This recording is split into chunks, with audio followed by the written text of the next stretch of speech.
आणि आपली सर्जरी सुद्धा टळू. तुमच्या रिपोर्टमध्ये जरी तुम्हाला डिस्क बल्ज, डिस्क हर्निएशन, तर एक उदाहरण म्हणून सांगायचं झालं तर डिस्क बल्ज किंवा सियाटिकामध्ये आपण पूर्ण बॉडीला मालिश, वाफारा आणि त्यानंतर बस्ती हे उपचार आपण करू शकतो.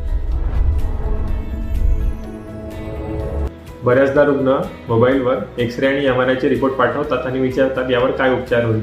परंतु एक्सरे आणि एमआरआयच्या रिपोर्टवरूनच फक्त आपले उपचार ठरत नसतात. तुमच्या रिपोर्टमध्ये जरी तुम्हाला disc bulge, disc herniation, sciatica, spondylitis, degeneration यासारखे शब्द दिसत असले तरी तुम्हाला लक्षणं कोणती आहेत त्यावरून तुमचे उपचार ठरत असतात. तरी एक उदाहरण म्हणून सांगायचं झालं तर डिस्क बल्ज किंवा सियाटिकामध्ये आपण पूर्ण बॉडीला मालिश, वाफारा आणि त्यानंतर बस्ती हे उपचार आपण करू शकतो. आयुर्वेदामध्ये या सगळ्या रिपोर्ट्स आपण नक्कीच बघतो, पण सोबतच तुम्हाला लक्षणं कोणती आहेत, तुमचा त्रास किती जुना आहे, तुमचं वय किती आहे आणि तुमच्या आजाराची कंडिशन कोणती आहे यानुसार सगळा उपचार ठरत असतो. जर तुम्हाला स्पॉन्डिलायटिस म्हणजे तिथे स्टिफनेस असेल तर त्या केसमध्ये आपण ग्रीवा बस्ती किंवा अग्निकर्म किंवा पत्रपिंड स्वेद या प्रकारची क्रिया आपण तिथे करू शकतो. आणि जर दुखण्याचा प्रकार जो आहे तो आपल्याला थोडा जळजळपणा किंवा या प्रकारच्या वाटत असला तर त्या केसमध्ये आपल्याला तिथे लीच थेरपी किंवा रक्तमोक्षण या सगळ्या चिकित्सा करू शकतो. आणि असं एक विचारलं जातं की जनरली बॅकपेनमध्ये कोणत्या कोणत्या पंचकर्म प्रोसिजर्स केल्या जातात, तर त्यामध्ये आपण मालिश, वाफारा, बस्ती सोबतच अग्निकर्म, विद्धकर्म,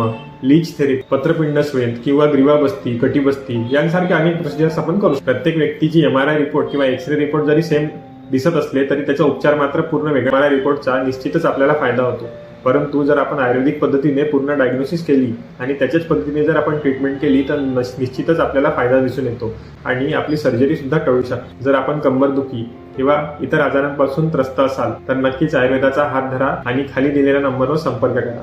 धन्यवाद. याच प्रकारच्या नवनवीन माहितीसाठी फॉलो करा.